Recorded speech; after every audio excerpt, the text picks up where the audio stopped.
Greetings, I'm SeptumSin, and this is SeptumSin versus the world. I'm here with Kotobuki Jake. Hey. And we're here to do one last run into the Disney Filmz. Uno más? Yes. Oh. This is the end for now. It's too early to tell whether Sony's actually going to do Disney releases because they haven't done any yet. And really and truly, Inside Out 2, it's still early for a Blu-ray release. Oh shoot, that's still cleaning it up in the theaters. So we've got a ways to go before we'll know for sure whether I'm going to have to start getting bootlegs of the movies, which I'd rather not, but I want them on physical media. So if they go no physical media, I don't feel so bad. Right. So with that being said, these are the last few of the Walt Disney produced films we have. Well, I have. Start with a vintage one. So we're going back because I purchased this not long ago. Actually, believe it or not, there are a number of these that aren't so OOP that they're bad. I think Disney dumped the remainder of their supply on the secondary market, which makes sense. So some of them are probably still relatively cheap. This one wasn't that expensive. And we're talking the incredible Mr. Limpet, which you secured a copy too, if I recall correctly. Well, I've got one on order. It's not just it's a 4-movie pack, but it has this one on it. So, I don't know anything about this other than it's one of those that actually combined animation and real life, and it stars Don Knotts, Barney Fife himself. So, you've seen it, right? Yeah, I saw this many years ago, So and it's a fun movie. Don Knotts gets turned into a fish, I think. I can't remember. Is that the Don Knotts fish? Is that the Don Knotts fish right there? Well, yeah. Can't you tell?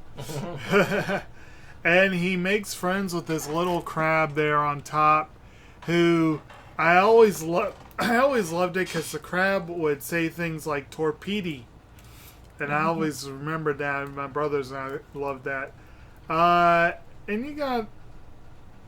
I really honestly don't remember anything besides the crab saying torpedo. It's been years since I've seen it, but we enjoyed it when we were younger, and I look forward to seeing it again one day. This is during what, the 70s? This is here, right? Yeah. It's like, what, 70s Disney? Maybe? Did we have a time frame? I don't know when. Our time frame that we're in right now. I mean, that we know when that was. Oh, 63. 63, okay. So, a decade earlier than that. Okay. But still, So I guess he was still pretty much Andy Griffith. I think he was still in Andy Griffith at the right. time. Alright, so now back to modern Disney, as we're plunging into a new era of Disney Dark Ages, which we're only just seeing the signs of them clawing out of. Maybe. Really and truly, I don't think I'm not even sure yet, because Wish would have been their last official film, since we're not really counting Pixar, because Pixar has been riding high all the time. Yeah. But even they were starting to ride a little bit lower. Pixar's been having a rebound, though, lately, although they haven't been given as much credit for it as they should. Until now, Inside Out 2 is officially the highest-grossing animated film ever. I am wrong. We haven't descended into that yet. We're going to. We're getting pretty close. We're getting close.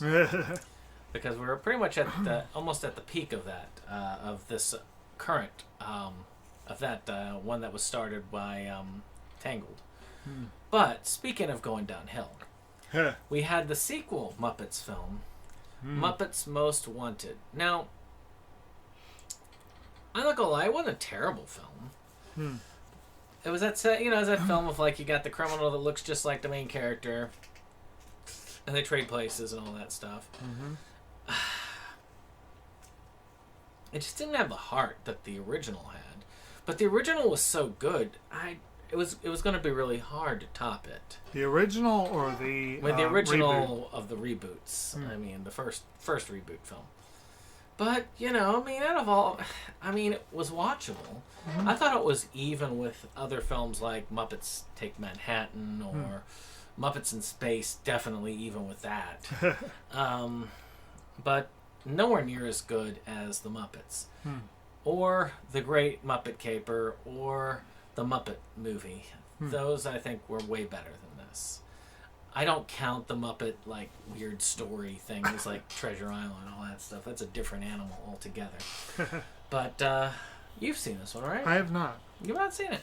Well, I mean, I intended to, but, everyone dunked on it so bad I just never got around to it. It's not as I'd bad like as... to see it. It's not as bad as people say it is, but Yeah. rarely it ever is. Except Epic Movie. Which side? Except for Disaster Movie. That is as bad as everybody said it was. One day we'll have to watch it for Inside Movies Galore. Have to seems like such a strong phrase. So, one of the stronger, because Disney decided, you know what's good, a cash cow? We're going to do live action remakes of all of our animated stuff. Some of them are direct, some of them are not direct. Actually doing different stories or reimaginings of their worlds.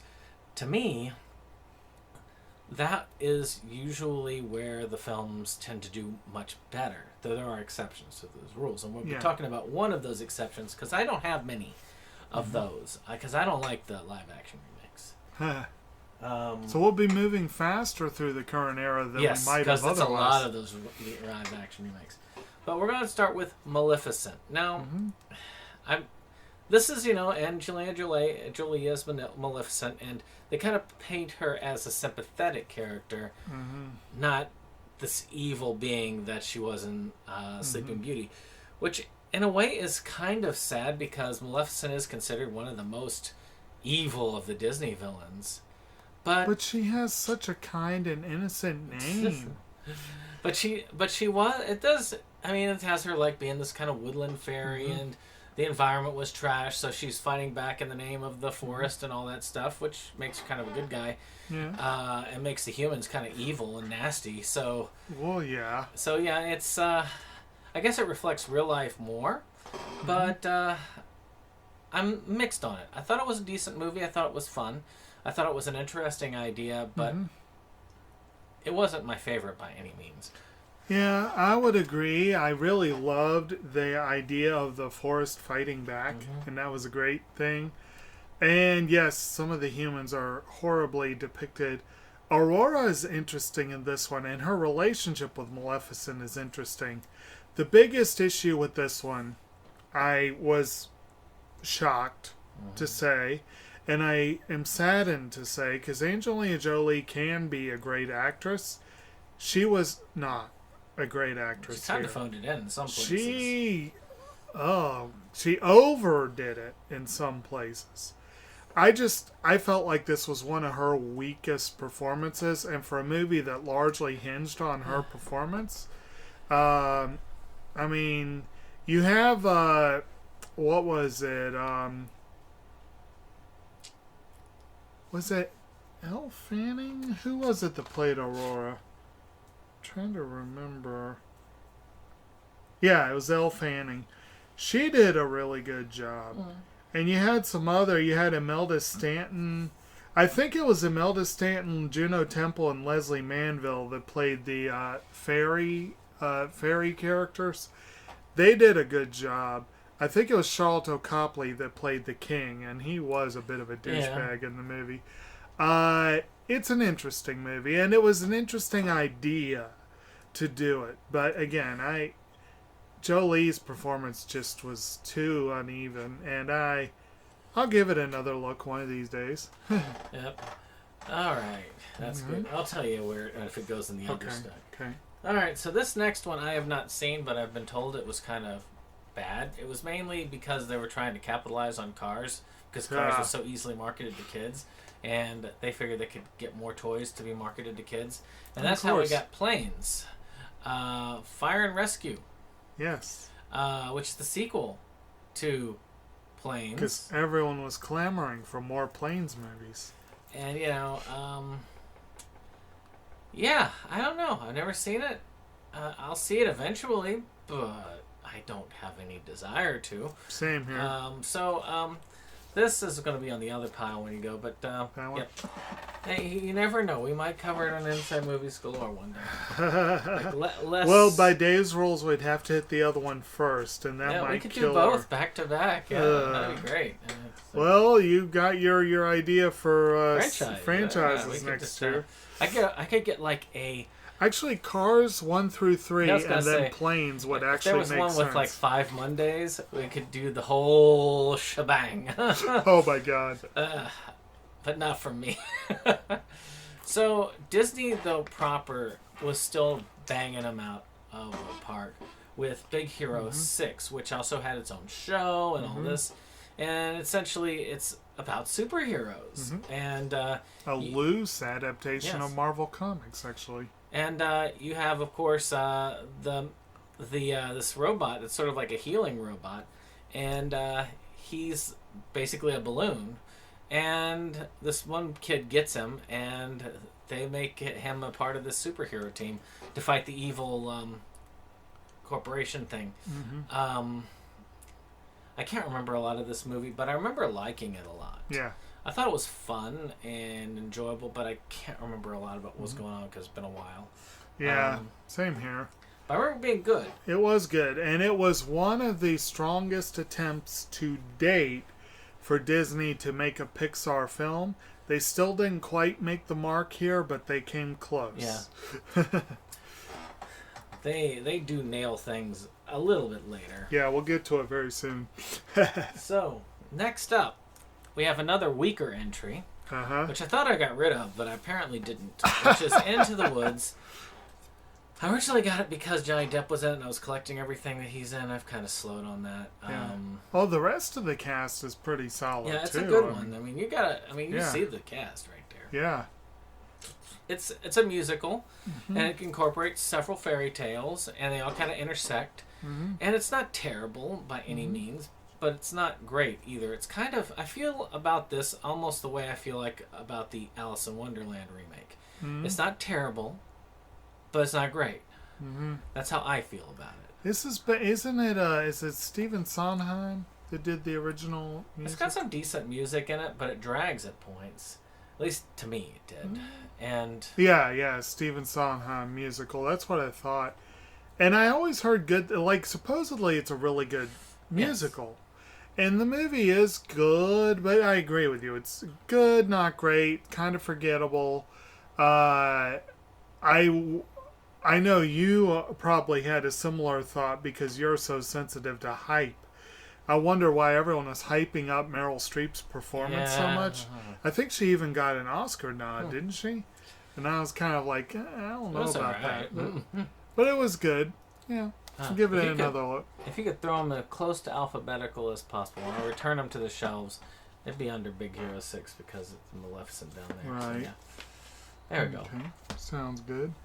I figure if we're doing it as we're doing one at a time, it's not going to be so hard. Might as well.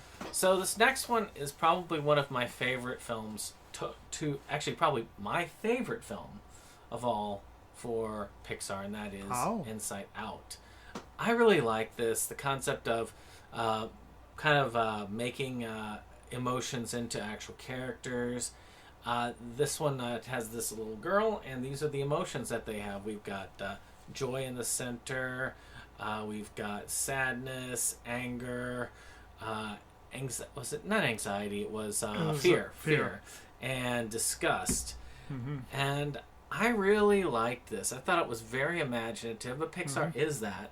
This truly was a Pixar film. When I saw the sequel in theaters, I didn't think you could top this, but they did. And anxiety was one of the new characters, yes. right? Yeah.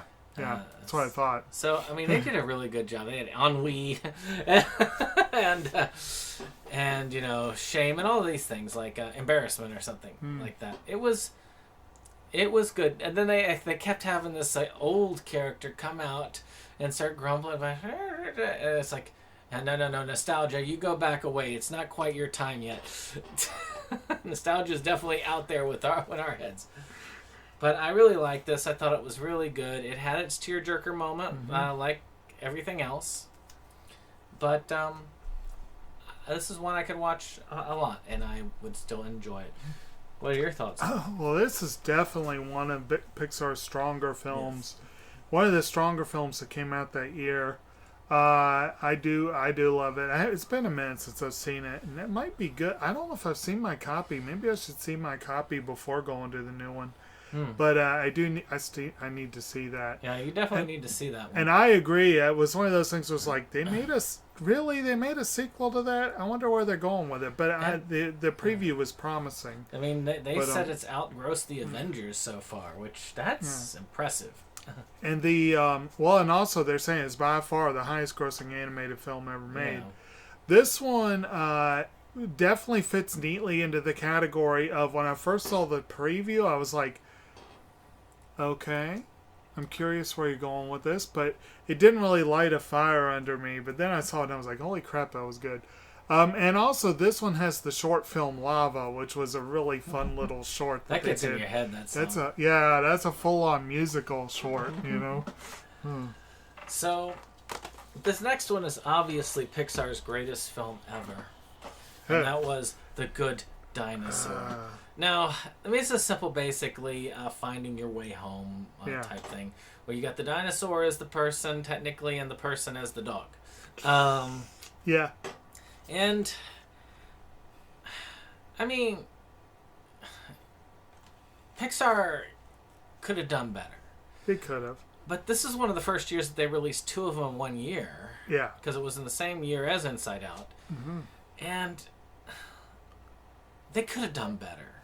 And also, from what I recall, I think this one had kind of a troubled production. Like, I think they kind of started going in one direction and then had to change their minds. And it is definitely one of their weaker films. It is. I'd put that down there with A Bug's Life. It's not... It was good and it was enjoyable. Yeah, and again, a bad Pixar okay, film is still a good film, but it's just on the low end. I would not put that up there with Inside Out. Definitely. No, definitely not. It would have been awesome if they had managed to hit 2 in a year. So though Disney didn't kind of go downhill, but I do feel like they peaked here, and they truly nailed what Pixar was going for with this film. In my opinion. Yes, I would say this was the first Disney Pixar film. That's Zootopia. Was not, yes. Zootopia is this, kind of cityscape where you've got all these different types of animals and they all have to get along, and you got the predators versus the herbivore type ones, and it's got a little murder mystery thing going on with it where you got this fox team up with this rabbit. I really liked this film. I saw it in theaters. I was glad to have seen it in theaters. This is probably one of their best films, if not the best film, in their computer animation era of Disney. I don't know if they've topped this one, in my opinion. It was a joy to watch multiple times. And of course, anyone that saw it, even the trailer, or not the teaser trailer, but the actual trailer, already saw one of the best parts, which is if you got a city with different animals and different roles, obviously the DMV is going to be staffed by the sloths.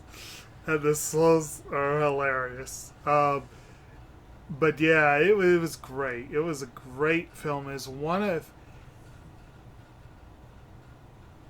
I'm not sure if it's my top Disney film, but it's really, really close. But yes, it is the one where I saw it and I was like, they finally made a Pixar film. I wonder if they're going... I wonder how well the sequel will fare. Yeah. That's always a concern. So... I'll hold the next comment. Yeah. So, I don't have many of these, but I do have one live-action remake that is a remake because it won an Oscar. It is a remake that is a remake. And I haven't actually, tossed it yet. I have to see it first. If I'd had Lion King, I would have tossed it. Oh, jeez. But that's a Jungle Book. Now, I have not seen this, so I haven't been able to judge it yet, but I did get it because of the Oscar win, and Bill Murray's in it. That's also a good reason to have it. And he was a perfect choice for Baloo.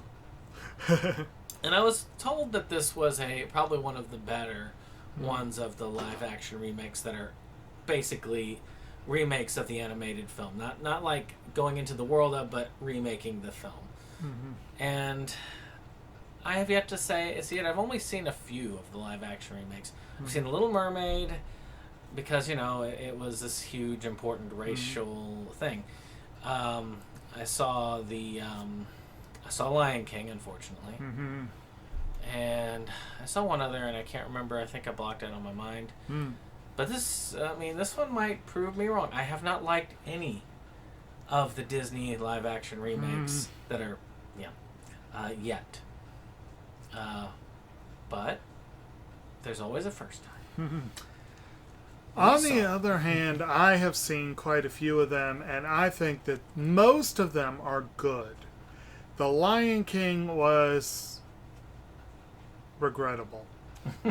Because The Lion King alone brought nothing of value to the table. There's a prequel. Yeah, well, that, who knows? Maybe they learned a lesson, maybe they didn't. I don't know. But The Lion King was pretty much a shot-for-shot remake that left out some of the best parts. Yeah.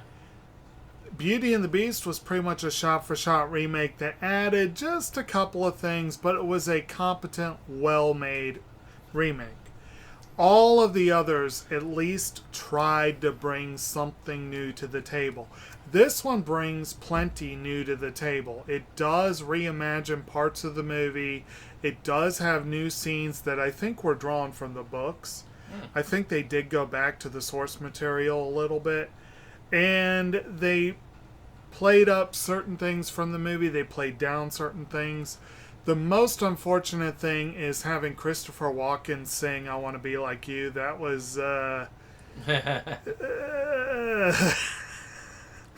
But Bill Murray doing Bare Necessities was worth the price of admission.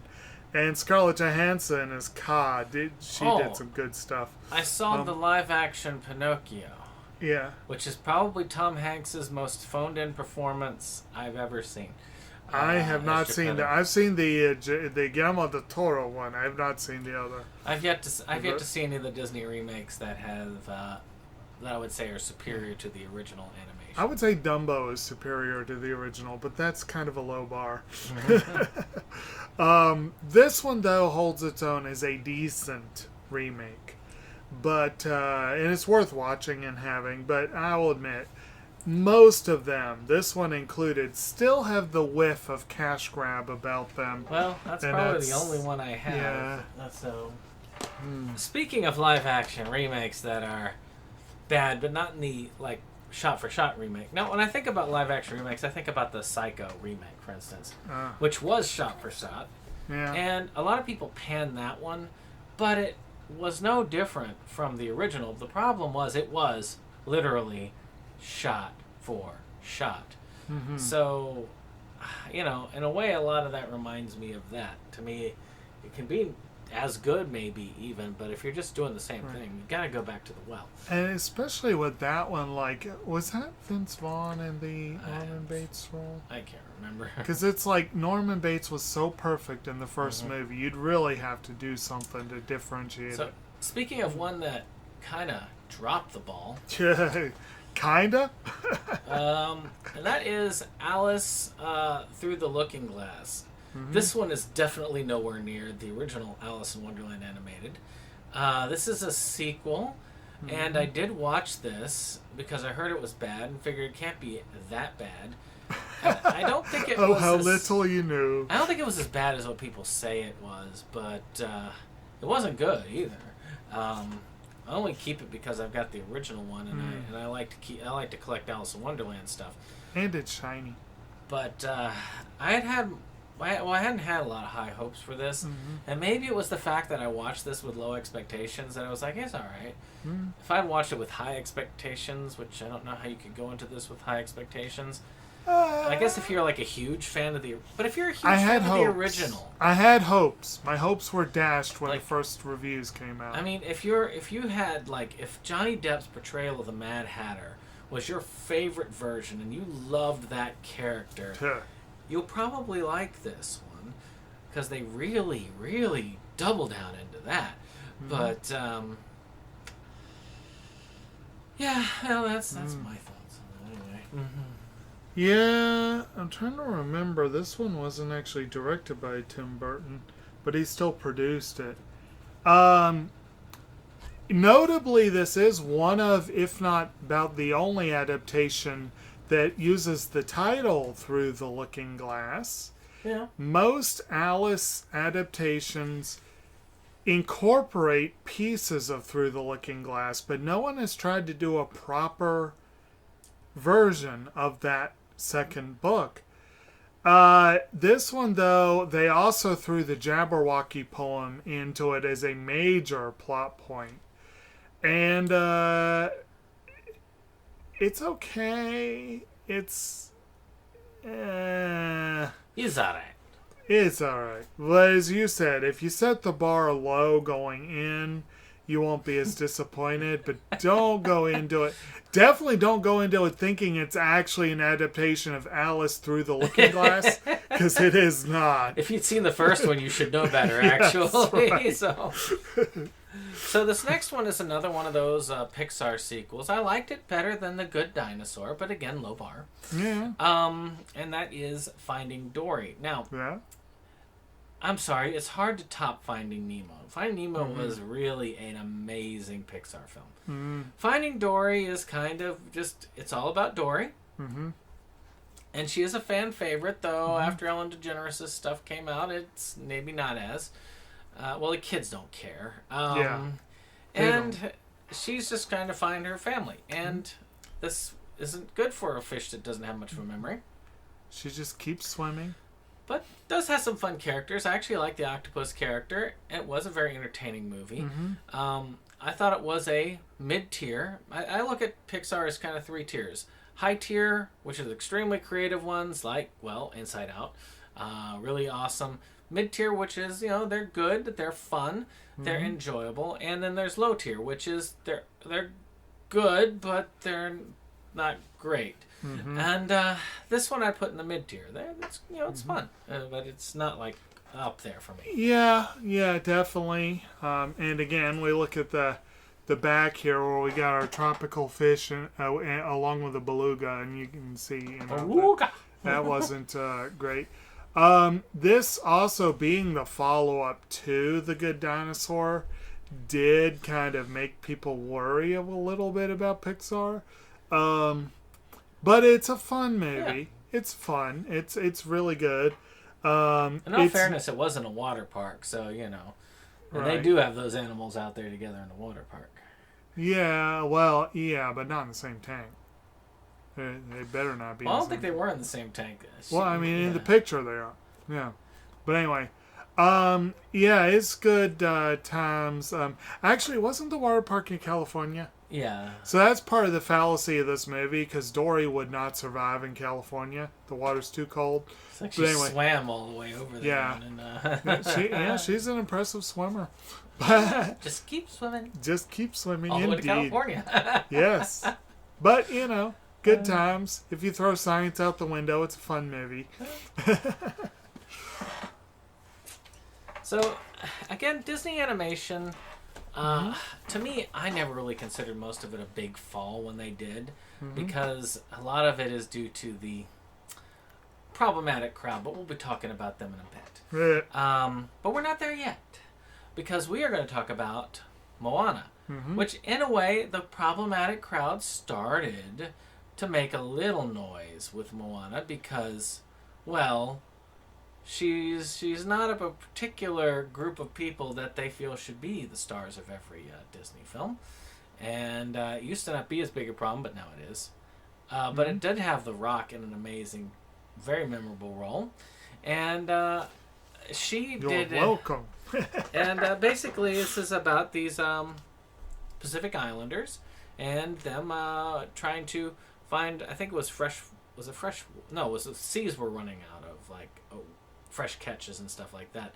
So they're trying to restore nature. Basically, she's trying to, save her homeland, essentially. And it was a fun film. I really did enjoy it. She's a memorable Disney princess who's actually a princess. And she's not built like most of the Disney princesses. They also talked about how her proportions were not nearly as bad as some of the Disney princesses, even though she's still skinny. And I feel like it's good representation as well. And no, it's not the other word. Well, supposedly Disney went all in on research for this one. Plus, this movie started their partnership, which continued on with a few additional films. This film, the music, particularly the songs, were by Lin-Manuel Miranda. And I will say this has one of the most banging soundtracks of any recent Disney film. It's an incredible soundtrack. And yes, Maui, the god played by The Rock, is very amusing and has a great song. I didn't care for the song Shiny. It kind of stuck out like a sore thumb in this one. But I think they're making a sequel to that one as well. Well, they're making a live action Moana as well that's coming out soon. But I do think that this is a great film. It was really interesting. It's probably a far better representation of Pacific Islanders than Lilo and Stitch, although that was, as a product of its time, it was a worthy effort. And what I was going to say before, and I caught myself so as not to ruin the surprise, Pixar had a very, very, very weak year the previous year, but Disney, with these two films, they had probably the best single year they've had. Because that's awesome for 1 year. I mean, I will say that other than Inside Out, they did much better than the good... Those two are both much better than The Good Dinosaur. Oh, yes. Oh, yes. No doubt about it. Actually, I'd even say that they were better than Finding Dory. Well, even if you include Finding Dory as one that came out in the middle of the year, Disney had a pretty solid year. But, like, in terms of the ones released under the Disney banner, it was kind of weird to see Pixar swing and a miss, and then Disney knock them both out of the park. Speaking of a miss, I've never seen this one, but there is indeed a fifth Pirates of the Caribbean movie called Pirates of the Caribbean: Dead Men Tell No Tales. Yes. Now, my mother is a huge fan of these films, and she told me don't bother watching this. Now, if she's telling me that, because she loved the first four films, and she just said it's awful, and I'm like, wow, I haven't watched it yet, so I can't really say. And you had some good things to say about the others, so maybe you can say this is a really good one. Would not call it awful.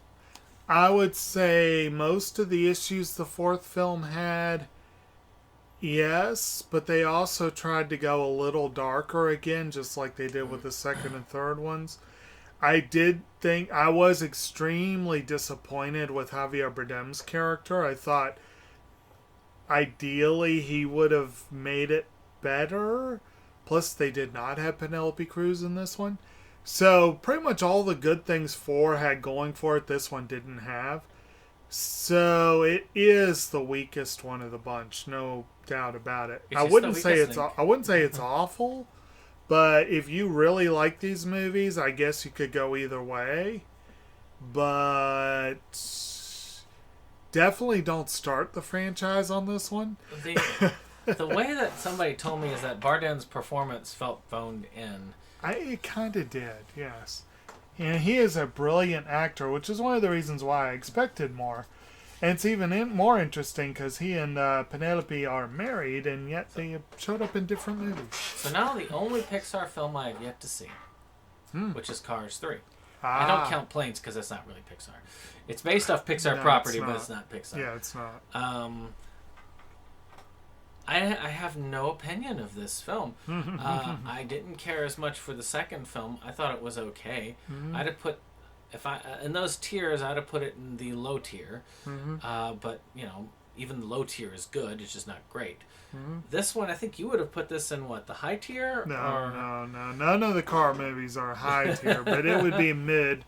I did not think this was as good as the first one, but I thought it was a hell of a lot better. So what's it about? I don't remember. I mean, it's about cars. But Ringing endorsement right there.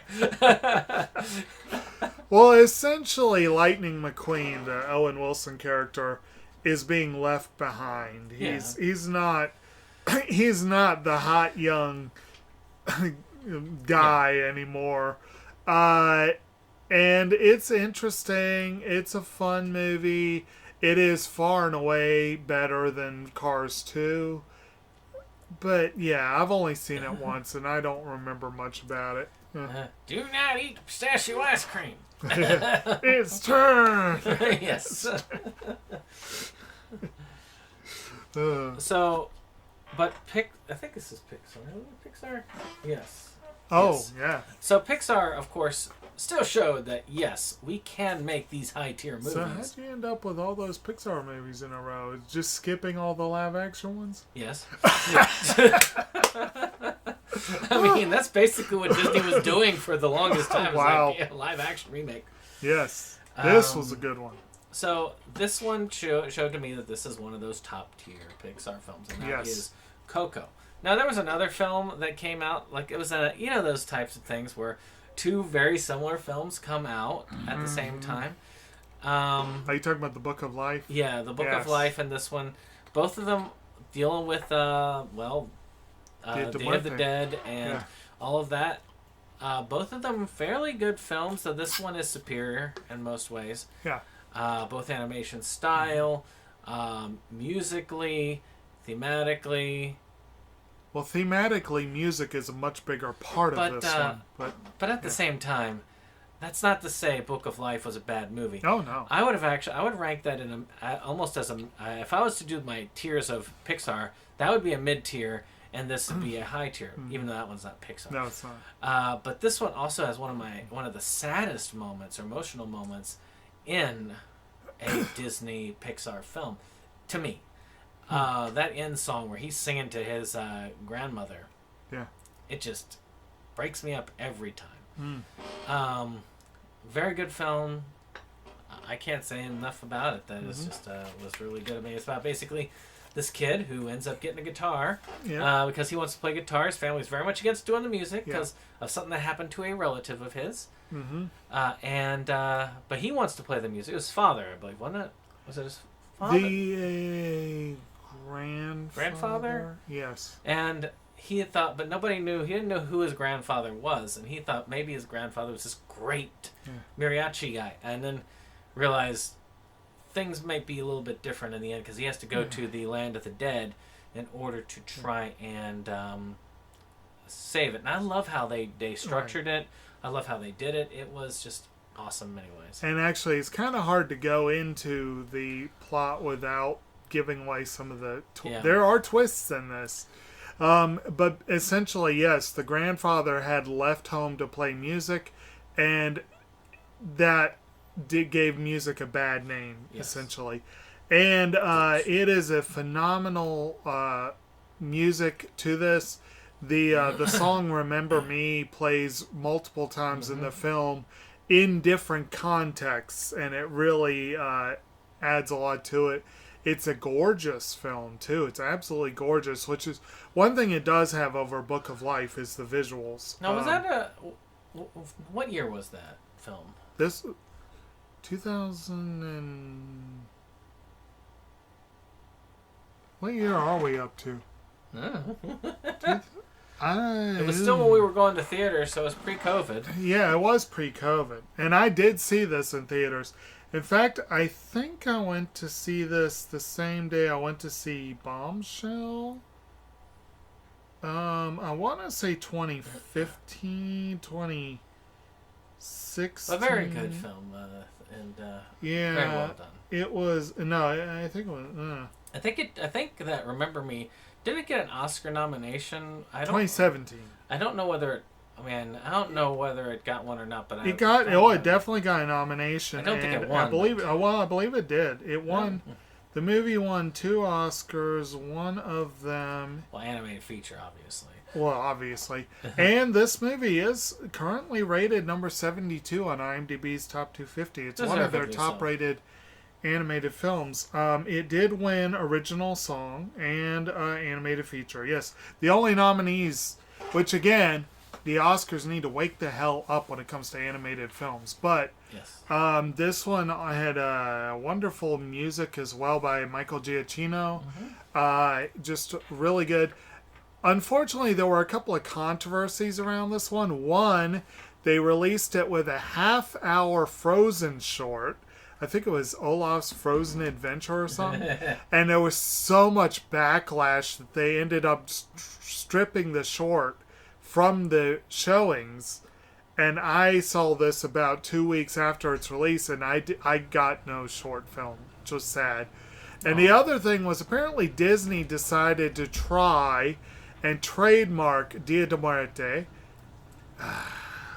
That'll put them at odds with the film that came out that year. But great film, though. Great film. All the shenanigans aside. So this next one we saw in theaters. We had the choice. We went with my wife and a mutual friend of ours, and we had the choice to see Hereditary or this, and they both mocked us for going to see this. And I mocked them for going to see Hereditary. This is Incredibles 2. We've been waiting for Incredibles 2 for a long time because they ended it on sort of there's going to be a second film adaptation at the first movie. And this was a fun, again, it's that Fantastic Four style film. Right. We've got, a wife going back to work essentially, and the husband staying home and trying to take care of the kids and stuff, and the struggles that brought out. Right. I thought that it was going to be hard to do as well as the first one, but I thought they did a great job of coming back to it. Oh, yeah. It was very good. Probably one of the best superhero movies of the year. And we had a lot of Marvel stuff coming out that year. So, it was very good. I can't say a lot more about it because it was basically what it was. But, you might have more on it. Well, yeah. I mean, I will say, you said that the other one set up a sequel. I feel like The Incredibles is, we get all these Pixar sequels that are like, really? Where'd that come from? This is one that feels like tailor-made to be a series. And it was amazing they took so long to make a sequel. But when they did, yeah, they made a good one. I think it could have been better. Yeah. But it was still pretty darn good. And this one, of course, also had the short film Bow, which was a really, really good, touching short film. It was good times. And one of these days, I'll see Hereditary. That famous Disney film there. Yeah, I have it in the collection. I just haven't bothered with it yet. Same here. It's because they had to detail a very gory scene in it, and I was like, I don't want to see that. So I hear, yeah. There's no gore in this one. Yeah. Some minor violence. But all of the gore. The most gory film ever made. Yeah. All right. Well, Disney did finally put their name on an incredibly gory film, but Disney did two, I think, Winnie the Pooh centric live action films, because I think there was one called Farewell, Christopher Robin, or something like that. But I don't think that was Disney. I don't think that was Disney. I think it was somebody else. Right. And this one, of but course, again, was done by Disney. Things tend to come out at the same time. Yes.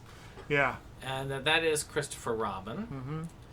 And this kind of had that whole... It kind of reminds me a lot of Blood and Honey, in a way, except it's not as dark. Really? Because he kind of comes back and regains some of his childhood, even though the kind of stuffed animals that he grew up with, he's kind of grown beyond them. But they want to kind of help him reconnect to his childhood. And it was very well done. I really enjoyed this film. I thought it was fun. The other one was good, too. I saw the other one. But, what did you think? If I recall correctly, I believe that one centered more on A.L. Milne and the writing of the books, right? Yeah. And this one centers on Milne's grown-up child. Because the books were loosely based on his own kid. And he's kind of bitter about having always been known as the, as the kid from the stories. But It's an interesting movie. I thought it was well. I thought both of them were well done. Yeah. So, this next one, another Disney sequel. I think the sequels is what really drags things down at the end. There's so many of them, yeah. But this one was pretty good, which is Ralph Breaks the Internet. Vanellope decides she wanted to be doing her own thing, but Ralph was kind of like, but I thought it was just us, you know. Yeah. And so we go venture into the internet and all of the things there. They have a Disney princess scene, which is kind of fun. And again, everyone's seen that trailer, but I'll admit, that is really cool. So, I enjoyed this. It came out, again, we're talking about similar films coming out, but this one's pretty high tier and very well done and very good quality, whereas the other film, the Emoji Movie... Oh, dear God. Was not high tier. I've seen both, and I will give it that this one is the better of the two films by far. But there are similar concepts. Sadly, I've seen neither at this point. I own this. I plan to watch it. And I really want to watch it because I love the first one. I just never got there. I have zero desire to see Emoji Movie, and from what I hear, I'm not missing anything. Yeah. Well, it depends if you don't mind watching stuff that's kind of bad. Kind of? I take some joy out of watching a bad film because it's funny bad. Yeah. So, you know. The Emoji Movie is one of those that I don't think is as bad as people say it is. But if you go into it with low expectations, I kind of wonder how anyone could have gone into that one with high expectations. So, Mary Poppins Returns. I have no idea what this is about. It's going to have to be all him. It's about Mary Poppins. But I heard it was good. She returns. I've heard it was good. This also came out with some odd time because I think the Nanny McPhee sequel came out also at this time. Or close to it. I think so, yeah. So, you know, we got, or around that, within a number of years of it. And Nanny McPhee was a great couple of movies, too. It was basically Mary Poppins with the serial numbers filed off.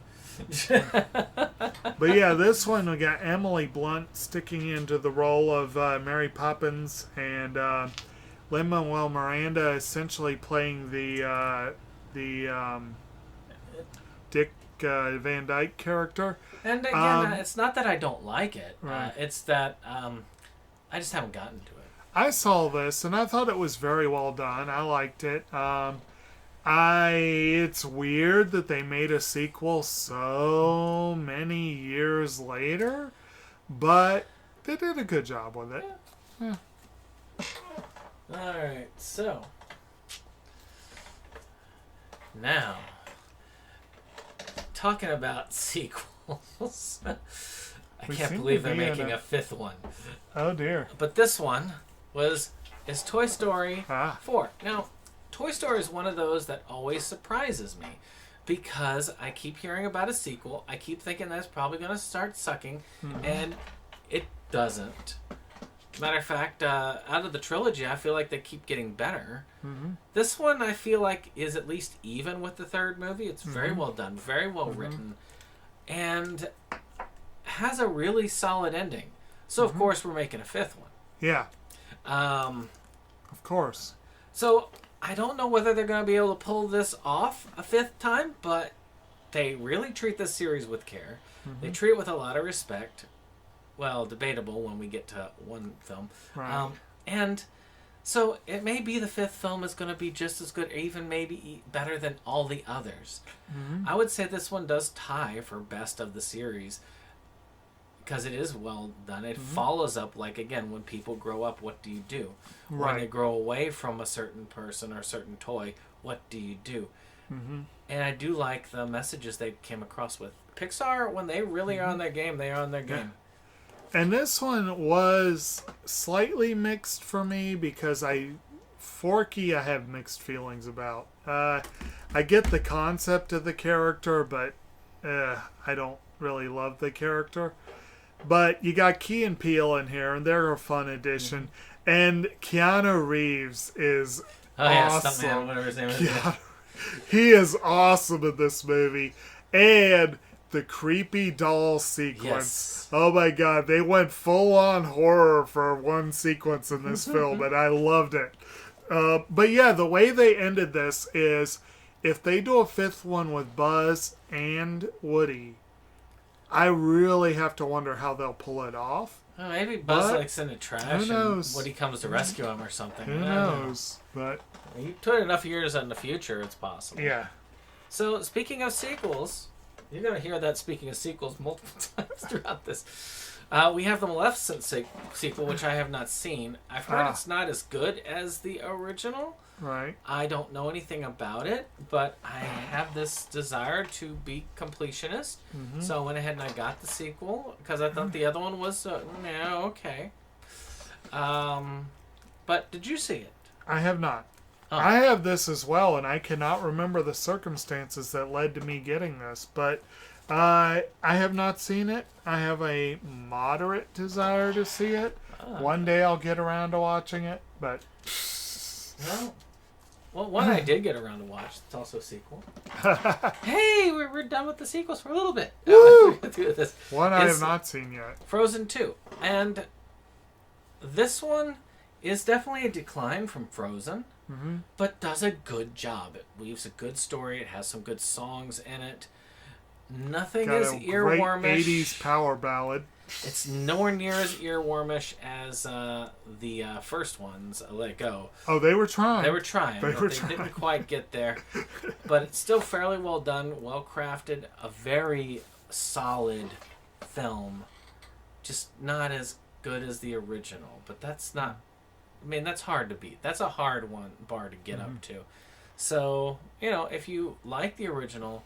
This is not a bad one to watch. This does not feel like direct video sequel. This definitely feels full on, straight on sequel. Right. Sadly, I did not get around to watching this one. I want to. I own it. I have seen most of the sequences that the music is the songs. Yeah. I know the songs. One ongoing project that I pick up every few months and play with for a little bit, and then I put it back down. I really want us to do one of these days, one of our videos where we go through like the best Disney songs. Oh. And also I'd like to do like the best villain songs, which a lot of those are Disney. And so I've watched a lot of song lists, and I've definitely listened to these songs over and over again. And again, the one that Christoph has this 80s power ballad that is just hilariously cheesy, and I love it. There were some good songs, but I have not seen the film yet. One day. Just like with Ralph Breaks the Internet. I got it. I plan to watch it. It's just getting to it, Yeah. So, we're back to Pixar again. As you can tell, I've kind of ignored the live-action remakes. Yes. Because that's pretty much what made up a lot of their in-betweens. And this one was really good as well. Not as good as Coco, but pretty darn good. And that is Onward, which, it really is about the relationship between two brothers. Mm-hmm. Now, for me, they're basically bonding over the fact that their father died, and they find a way to kind of resurrect him, and the younger one never got to meet the father, and he's always wanted to meet his father, and they end up on this road trip together.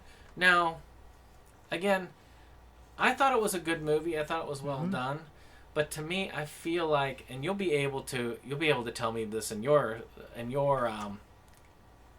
talk on this. But I feel like this is a movie that hits better for somebody that has a brother or brothers, because this would probably hit closer to home and be able to be relatable more. I do not. So, what do you think? Did this kind of hit that well? It could be. It definitely does play heavily into the sibling dynamic. You got Tom Holland as the younger brother and Chris Pratt as the older one, and so they're pretty fun. And yeah, like you said, a great score by Michael Dana. Really, really great. Good use of songs in this one. As far as the dynamic of the brothers, like I say, I'm not sure I really add a whole lot more insight. I would say but definitely they did a good job with it, I would say. And of course, you've also got the parental dynamic of the mother and the father who's not really there anymore because he died. And this one, it takes place in a high fantasy setting. One of the main complaints I heard about it was that they had this really fantastical world that, by Pixar standards, felt slightly undercooked. Yeah. And it's kind of unfortunate that they didn't do a deeper dive. I did like the biker fairies. Yes. They could have done a deeper dive in the world or like you had the, was it the Manticore, I think it was, who's like supposed to be the most fearsome being, and she's running a family restaurant. That was pretty funny. But this one, ironically, it was called Onward, and its path was halted immediately because this came out, the week before the COVID lockdowns? Yeah. So they slammed the brakes hard on this one's theatrical release, which was sad. It deserved better. But it's a good movie. It deserved better than it got. But and now we're getting into the first Versus Awards contenders as well, because that was when the Versus Awards started. Yeah, wasn't Onward up for I think it was a contender for original song. I know this next one was, and I think won some score stuff. Now, this one has similar issue to Princess and the Frog when it comes to racial inclusion, and we'll talk a little bit about that here, just so you know what those issues are, because people will bring them up, and this will give you a reason for it. And that is Soul. Now, Soul is a musical and thematic journey that is really well done. Amazing Pixar film. Beautiful soundtrack. And about this guy who ends up, this jazz musician ends up dying. And he, which it's not a big spoiler, this happens within first 15 minutes of the film. And goes through the afterlife and trying to find a second chance. And this one falls into two categories in a way. But one of them is similar to Princess and the Frog, is that you have a person of color in the center, but then they are transformed into something that is not that person of color for the whole movie. So it kind of removes the person of color from the movie. I disagree with that in this one. It is very much the case in Princess and the Frog, because she's she's taken out of it. Spoiler. For a lot of the movie. So that's, if you ever see problematic stuff with this, that's the reason why people have a problem. But otherwise, it's a really well done movie. Well, I think part of the reason they had a problem too was that it was a full-on, this was a film for the parents. Yes. This was not a kid's movie. Kids could watch it, I think, but it is not a kid's movie. And I think a lot of people still look at animation as, it's for kids. But yeah, I see what you're saying. That cat is what he becomes, right? Yeah, that cat was great. But, this was really good. This one, of course, was set for release. It ended up being released, I think, straight to streaming, wasn't it? Because it was at the middle of the COVID. I want to say it did have some theatrical, but it was very limited.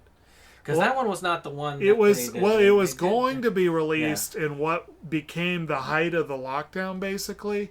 But I think they ended up doing a limited release later in the year. But you had Jamie Foxx in the main role. You got Tina Fey as a soul that he ends up befriending.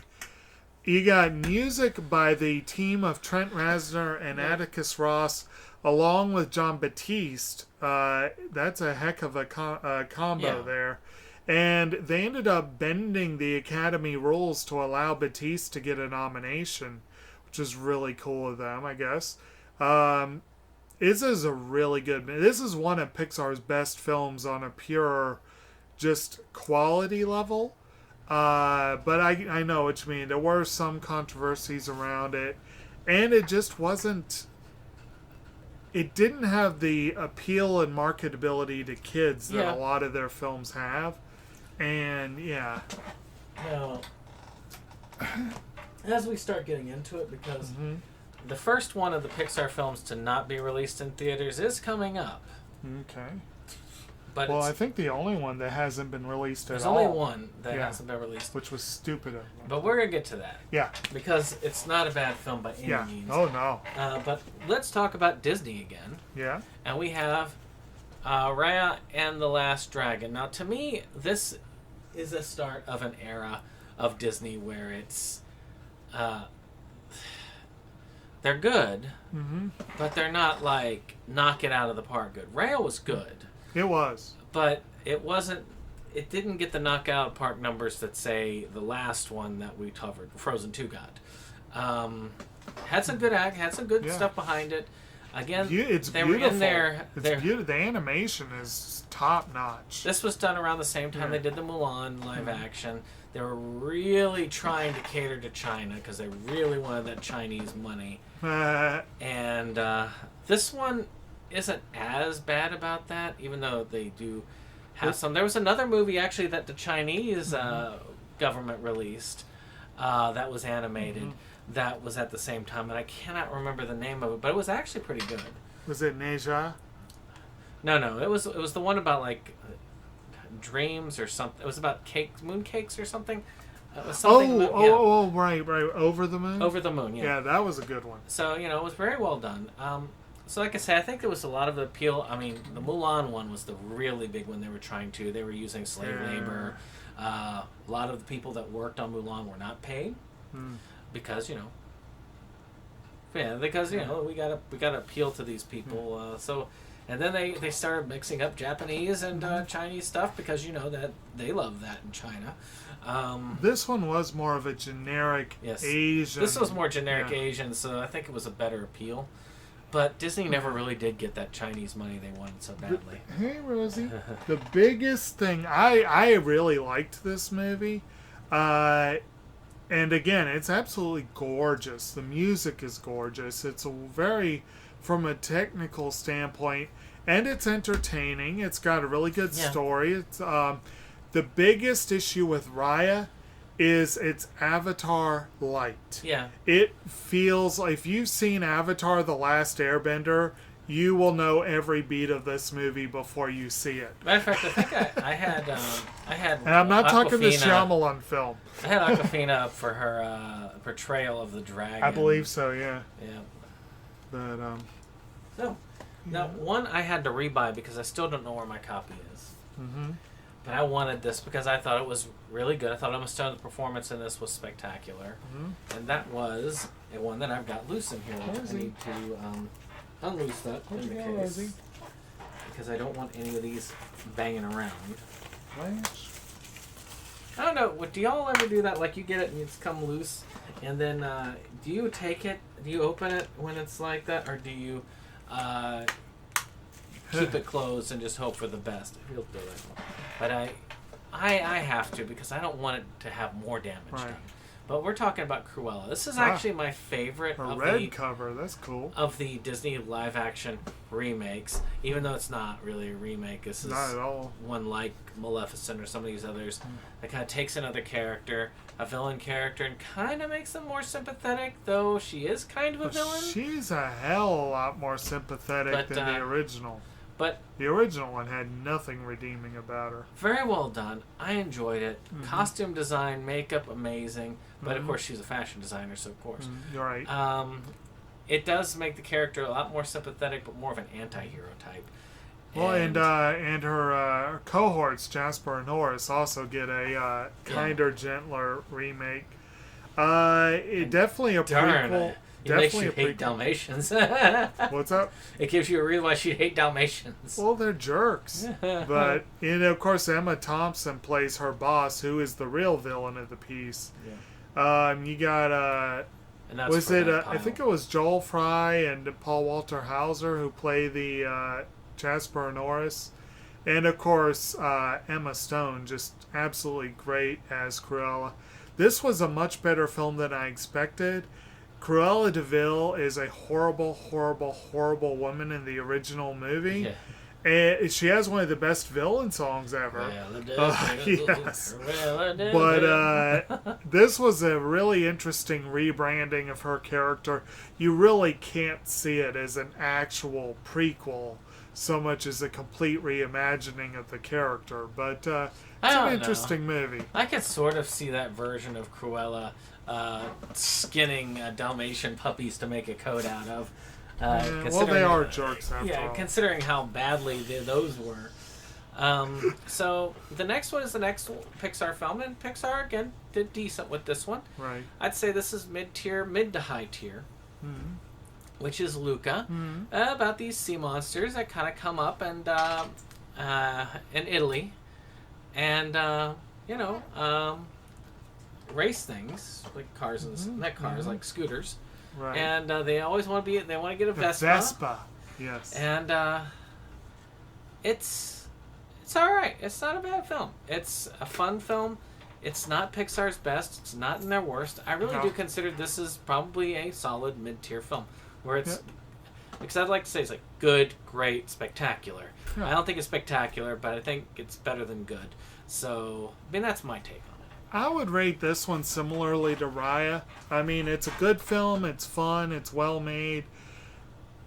It is one of Pixar's more forgettable films. Yes. But which is sad to call any of their films forgettable, but I kind of did feel that way. But it's fun. Now, meanwhile, Disney is still doing a really good job of knocking it out of the park. Mm-hmm. They kind of were doing okay with Ram, but then they came back with this one. And this one's also one of the better Disney films. And that is Encanto. Now, there were some people that did have problems saying Disney's trying to, cater to peoples that are not the peoples that they want them to cater to. And I'll leave it at that. But again, the rumblings weren't quite that bad. Yeah. Not right yet. Great songs, beautiful musical. Especially one we don't talk about. Yes. That got an Oscar nomination. And, I mean, Far From the Tree, also great short. This one's about these people in Colombia who get superpowers. And then they base that family thing about protecting this village that pops up. And one particular one, our main character that's in the front. Also, by the way, if you look at her and her proportion, she is definitely a very different type of Disney princess and quotey fingers. Yeah, right. And she's born without powers, but something's definitely wrong. And this is something that she has to confront with her family. I still would say this one is very good. I'd put this up there with Zootopia as one of their better films, and definitely tops a lot of Pixar films. Yeah. Well, you're talking about in the issue of the appearance of the character. She does have a sister who's the pretty one, who would be the what you would normally have expected. Yeah. But this one, the other one, besides Moana, with music by Lin-Manuel Miranda, and again, they did manage, without expecting it, without knowing, without having any clue that it would happen, they managed to almost match the cultural importance of Let It Go with We Don't Talk About Bruno. Yeah, that was very close. They got that was well, actually, no, it wasn't Pixar. It's Disney. So yeah. Yeah. So they were not expecting that, and they weren't expecting it by the fact that they only submitted Dos Orejitas for the Oscar. Yeah. That was the only. They put all their eggs into that one basket, and it's a gorgeous song. But if they had submitted 2 or 3 of the songs, Bruno would have been in that. They would have won that Oscar. They would have won. But it's a wonderful film. It's very entertaining. I loved it.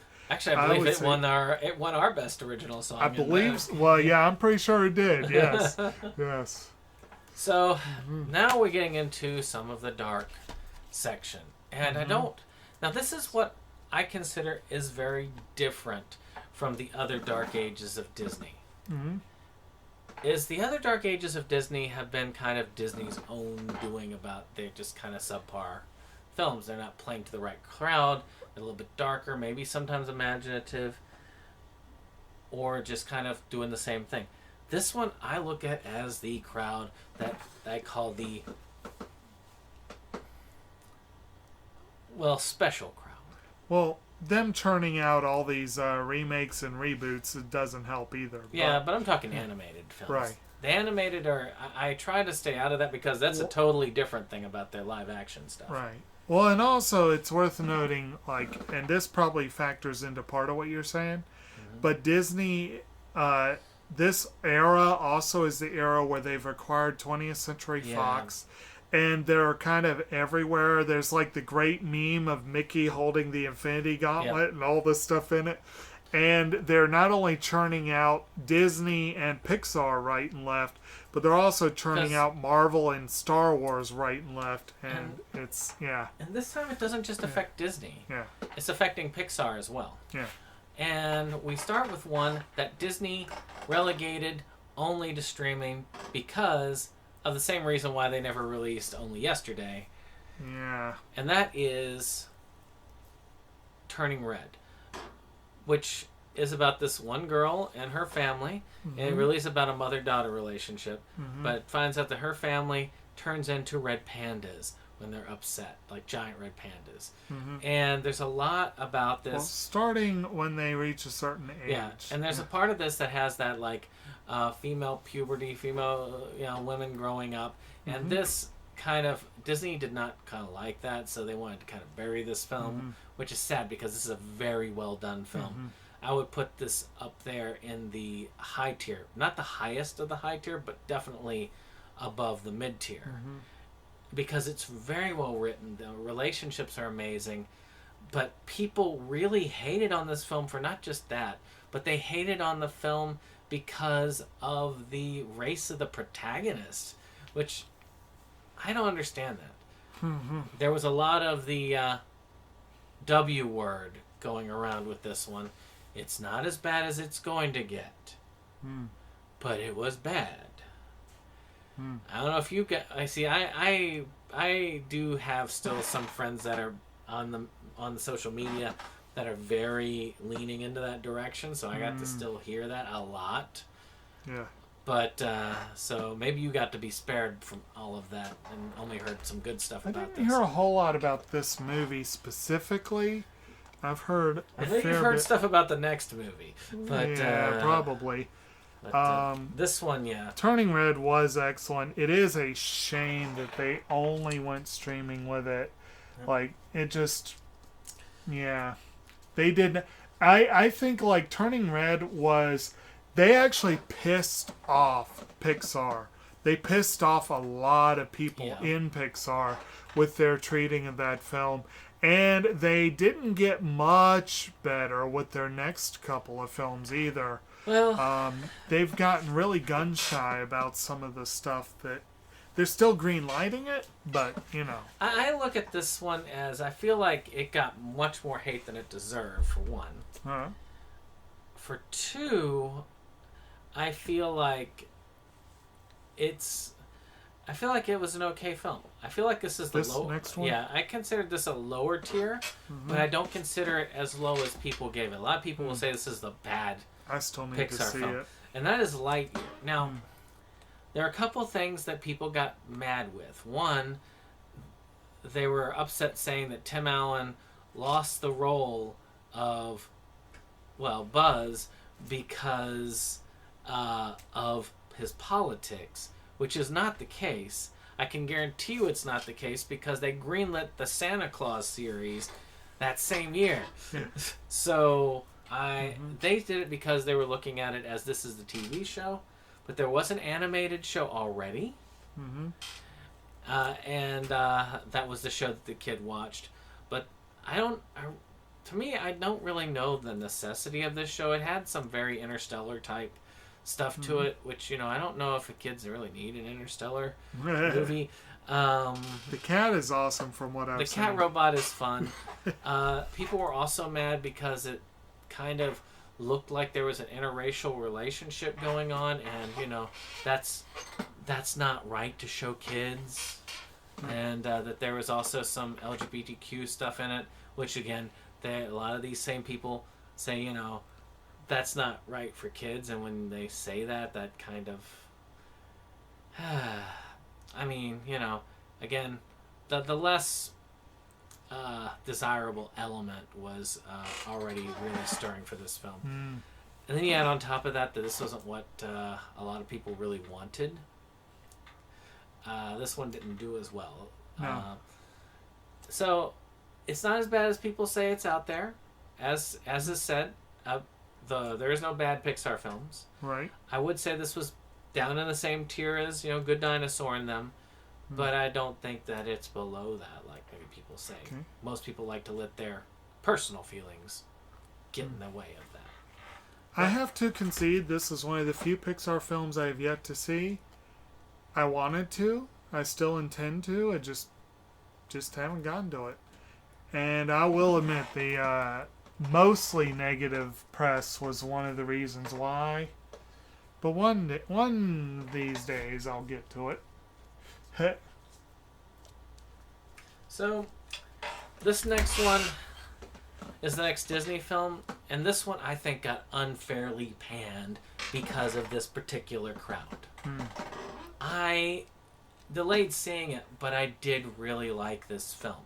And this was... that one did go into the... No, never mind. No, it was good. You're good. Okay. Matter of fact, this one is the last one that goes in this. The others, all these go into that pile. Go into that pile? Yeah. Okay. And this is Strange World. Now, this is a very kind of almost Jules Vernean exploration type film. Fantasy elements. I thought it was a good film. Matter of fact, I'd even put it into that mid-tier if you're looking at Pixar level. This is Disney. The issue with this film that most people have is that the main character is not straight. That is and it's an interracial relationship. So many of those parents are like, this is disturbing. We cannot show our children this evil devil stuff and all of that. And again, the word was bandied about again. And this is at that time where Disney was starting their fight with DeSantis. I was going to say, wasn't this about that time? So this film kind of flopped because of that, which is sad because a lot of people were trashing a film that most people didn't see. They just saw the things, and it's sad because this is actually a much better film than most people want to put out.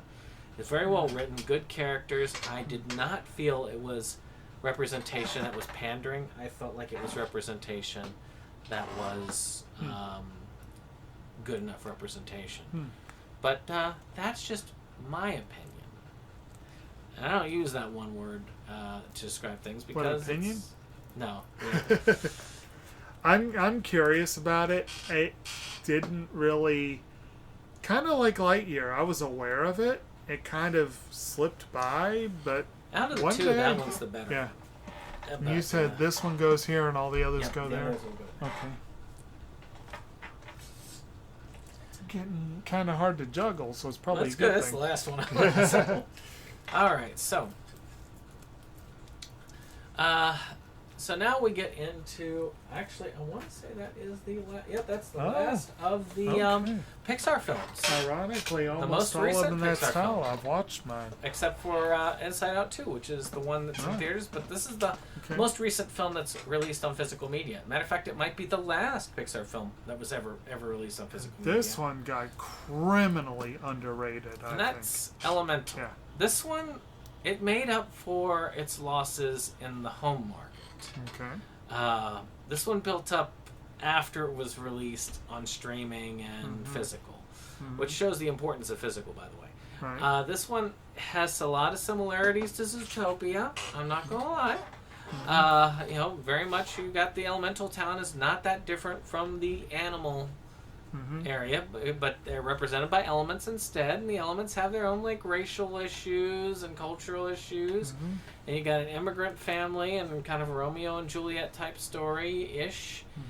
It's well done, well written, the relationships are good. It's not my favorite Pixar film, but it's not as bad as a lot of people say.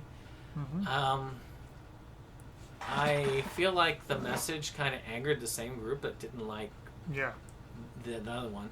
Well, I mean, again, you're essentially looking at interracial relationship. And, But which, it just goes to show there's an element of, and they'll say, well, not being against interracial relationships is not considered racist, but that's like the definition of it, in my opinion. I do feel that this film could have been handled with more finesse. Like, they probably could have written it in a way where it would... It's a little strong in its messaging, but it's still a really good story. It's very entertaining. It is gorgeous. This is some of the best animation Pixar has ever done. And that's saying something. No. The music is phenomenal. This was, it's up for several Versus Awards, actually, as a matter of fact.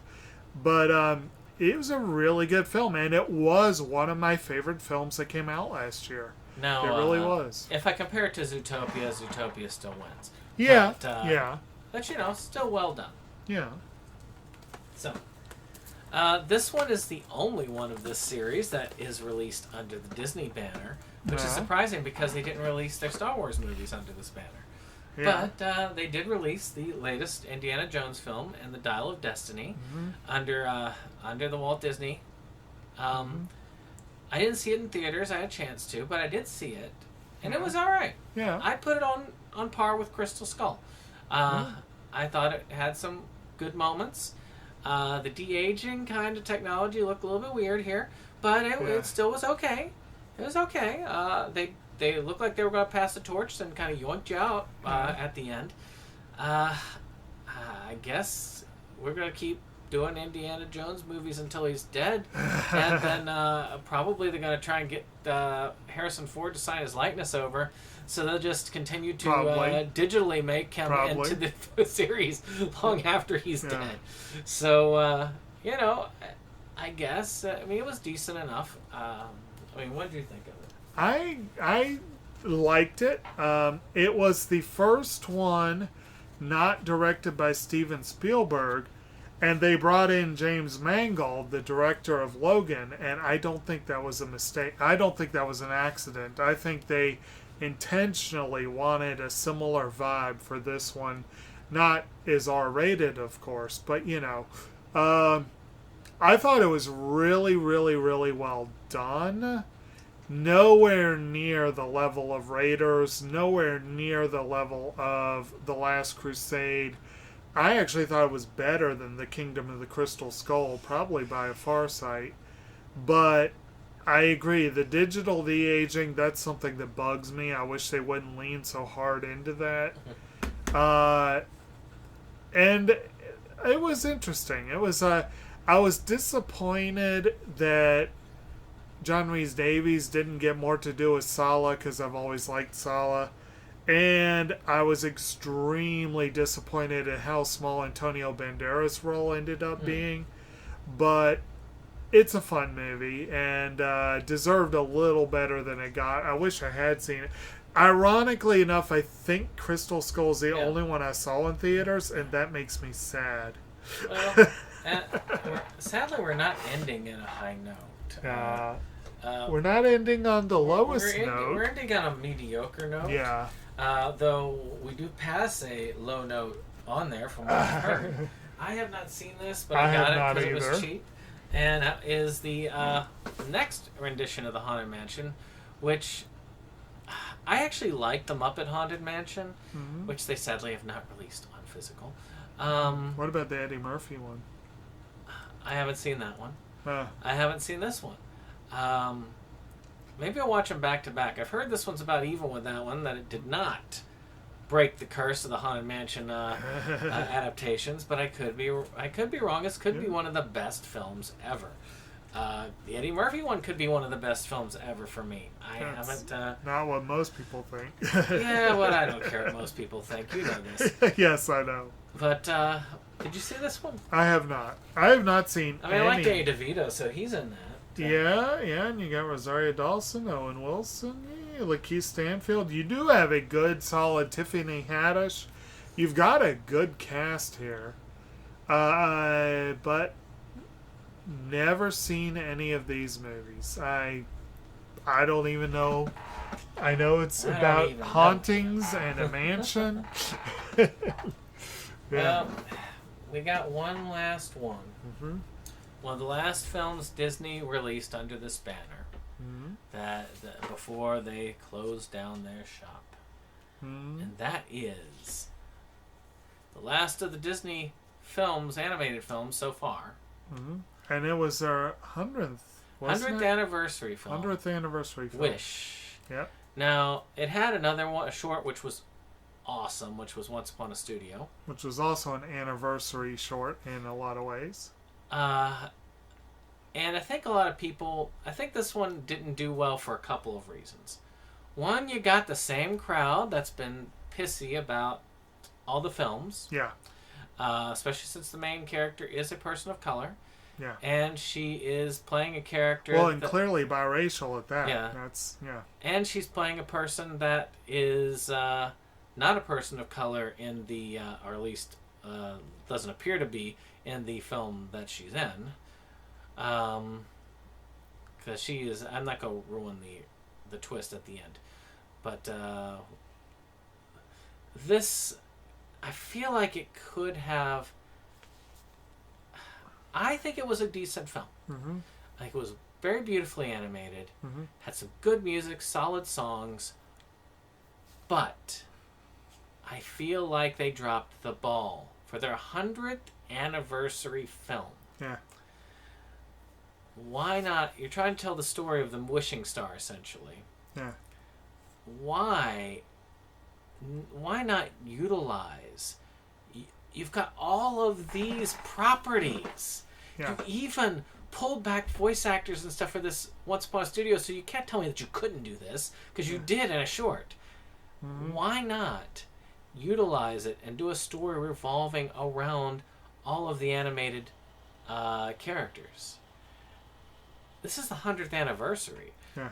You could have had all of that. You could have had the Lucky Rabbit, that Oswald the rabbit that Walt Disney created, because they bought that back. Yeah. They could have had a lot of this, but they didn't. Yeah. And so they chose a film that I would say is good, but not great. I guess to be different, but I feel like it could have been so much more. Right. That is the only issue I have with this film, is I feel like it could have been so much more. Yeah. It was a good film. It was a solid film. Just, this is what you're weighing your 100th anniversary on. I know you like this a lot more than I did, so maybe you would say this is like the perfect 100th anniversary. No. I mean, you have a valid point. Like, especially in this day and age where, like right now, the biggest films in the world are a sequel to a beloved Pixar film and a threequel to a very rude, crude meta series where a character who knows he's in a film and lives to and breathes snark that is paying loving homage to all the films that came before. They could have multiverses. Yes, it's a whole nostalgia fest. And people love their nostalgia fests, and they could have done that with this. The way they went, the biggest issue I have, did the star not remind you of I think they called him Zippy from Press Start? The little... Well, the little pop-up thing. And the other thing I didn't get about this is that they definitely had nods to characters from other Disney ones, but they weren't the characters. But there's no reason they couldn't have been the characters. Because it's not like it's a rights issue. I'm not really going to hold that against the film per se. It's just a what could have been. Yeah. One weird thing, though, and talk about weird choices. One of the criticisms I heard about this movie, which is a stupid ass criticism, and I'm just going to say I might step on some toes here, but it's a stupid ass criticism that, makes no sense when you think about it. A lot of people didn't like the look of the film. They thought they were being lazy because it was so unpolished. And it's like, one, I like that it gave it a storybook feel. But also, and I didn't actually know the term for this until a couple of days ago. There's something, what's up? I'm just grabbing this while you're doing it. There's something called step animation. It's apparently what they did in the 2 Spider-Verse films. And people loved it so much they've started doing it on other films. Puss in Boots: The Last Wish used the same. And Wish uses that style of animation. It's not unfinished. It's a different look. Mm-hmm. And I really like it. And I think it fits beautifully. The major criticism I would have is if you're paying homage to 100 years of Disney, why use an animation style you've never used before? That seems a little weird. But other than that, I did think it was a very entertaining movie. I did think the songs were uneven, and the original one, Welcome to Rosa, is by far my favorite song, but it really feels like the opening song from Encanto. And it's uncomfortably similar. So, it's a good one. They could have done better. I don't think it's a low point of the Disney thing. It's just for a 100th anniversary film, Well, and that's the thing, is a lot of people say that Disney is in a new dark age with their animation again. And I disagree. Yeah. None of the films that people are saying these terrible films are bad. Yeah. Most of them are actually really good. Mm-hmm. The problem is it's political this time more than it is about quality. Mm-hmm. They're not being lazy with their animated features. and of course, if you were to go back, as we've said, as we've gone along, if we were to go back and look at the other Disney films, a lot of them haven't aged as well as they could. So, and Disney is aware of this, and they're aware of this criticism. So you can't really blame them for trying to up their game. It's just everyone's got their own opinion about what that means. So with that being said, I mean, I hope you've enjoyed this. Mm-hmm. There's been a lot of ups and downs, and like I said, I don't consider this a new dark age unless you want to add the live action into that. But I do think that Disney still has a lot of pep in it, and a lot of people can look at this and see a increase. A matter of fact, getting even better than it was before. I mean, look at some of the stuff we've seen. Inside Out 2 shows that Pixar is definitely improving. Elemental was not good in theaters, but it did very well after it left theaters. And a lot of their stuff has had... Again, I work with the public in a setting where I deal with a lot of children and families. And we have like the stickers that we give out and whatever. And kids love their Disney stickers. And some of the ones that Disney wasn't sure about, again, they named Tangled because they didn't think kids could handle Rapunzel. A lot of kids know her by name and love her, and it's like, it's crazy. But it is kind of sad what happened to the Muppets, because they tried over and over again with different things, and just nothing has stuck with them, except for that one movie. And I mean, there's a lot of potential for the future. Disney is kind of not doing that well, but they've made a lot of money off of Deadpool and Wolverine and Inside Out 2. So Disney may be a lot of things, but they do tend to see what does well and double down on that stuff. I do feel like the live action remakes, where a lot of it was that lazy idea of, well, we've already got this property. We can save somewhat on writing, and we can just kind of walk forward. And in fairness, though, all the studios are doing remake after remake after remake. People who say it's all remakes and reboots are missing a lot of good films. Well, yeah. But there are a lot. It's a way to print money. So, of course, the studios are going to do it. That doesn't mean they're all bad. Some of them are excellent. But you never know. Like, there was a remake in the works for A Fistful of Dollars, which was itself a shot-for-shot remake of Yojimbo. And it's like, really? Really? Do we need this? But who knows? It might turn out to be wonderful. I mean, you never know. But, and then, like, we've got... the whole recent announcement involving Disney, the whole recent announcement that, we gave Robert Downey Jr. this wonderful send-off in the Marvel Universe. So what are we going to do? We're going to bring him back when we finally have Doctor Doom. And it's like, the hell you say? Well, we made money with Robert Downey Jr. It's not that they oversaturated the whole thing, right? I mean, I think that they've dropped the ball in several areas. But a lot of it's oversaturation, more than anything else. I really feel that's where Star Wars is starting to fail. That's where Marvel is starting to fail. Is that they've got so much. When you've got hours and hours. I'm looking at this right now and I'm thinking about, okay, I'm going to go ahead and knuckle down and catch up again. Yeah. But I'm looking at like weeks worth of material I've got to get through. I mean, since I got Disney Plus finally, I finally broke down and did it. I finally saw Werewolf by Night. My brother and I just finished Secret. Yeah. Incidentally, by one of the few films directed by Michael Giacchino, who's mostly a composer. We just finished Secret Invasion. We'll be going to Loki Season 2 next. But, yeah, there's a lot of catch-up there to be done. But, to my mind, if you're really into it, it's not that big a deal because they're short series. Yeah. But you got to get Disney Plus to watch them, which is a pain in the ass. And then, for the people who are casual fans, it comes off as a lot of homework. It really does. Yeah. And it does seem money grabbish at times,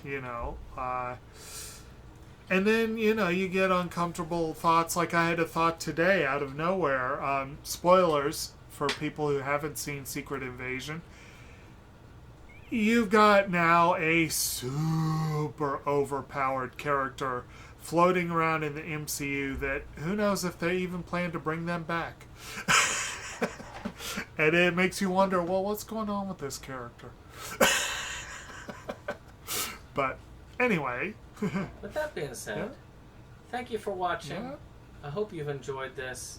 If you just stumbled upon this, which I don't know why you would start in that thing, it says part 7 on it. But if fun. You did, there is a playlist that has all of these in order as we've gone.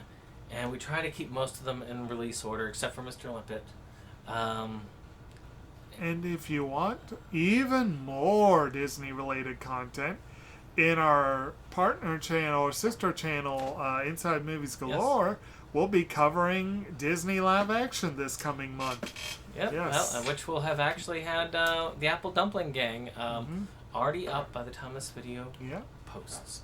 So with that, check it out. Good night. Bye. This is the end of the show. We hope you liked it though. We had our standard time, afraid it's almost time to go. This is the end of the show, but we felt you'd like to know. A bunch of friends right to the end, our link just down below. This is the end of the show, so help us let you know. 'Cause here's Jake to say the things we thought just didn't go. And now we would like to take a moment to thank our friends at the Rebel Gaming Club for our rollicking opening number that has been gracing our videos for some time now. And we want to thank all our friends who come out to for various projects and what have you. We have numerous links below, and we very much encourage you to check them out and give the other people a visit as well. Hello, my friends! Hey! Yeah! Eddie, you're in too! Pour yourself a drink!